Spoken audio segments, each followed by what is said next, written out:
Guys, I'm Zoot. Welcome to Band Potato, and today is day one of the tenor saxophone. Basically, you're gonna just go grab your mouthpiece and your neck. You also want to make sure you soak your reed for at least 2 minutes. So go ahead and do that right now while I get the setup. Once you soak in your reed, you're gonna want to get the cork grease. You're gonna go at the tip of the neck, and you're gonna go all the way around the cork, just until you think you got enough, so that the mouthpiece can slide onto the neck of the tenor sax nice and easily. So when you do this, you might have to twist it a little, like so. Go a little deeper. What I like to do is put my thumb right here, so I'm not damaging the instrument. I'm holding it down, and I'm making sure it's not going up and down and damaging the instrument. You don't want to do that. And you can have it to about right there, a little lower if you want, as far as you think is best, honestly. About right there is where it wants to go.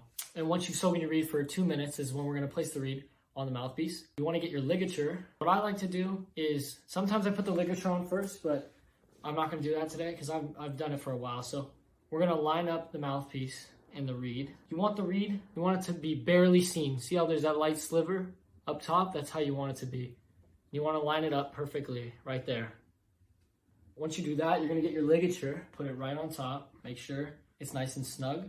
I just got this reed today, so it might be a little harder to get a sound out. You definitely want to make sure that you suck the reed for at least 2 minutes. And now we're going to play our first sound. To place your mouth on the mouthpiece, you're going to go like this. But you want to place your top row teeth right at the top.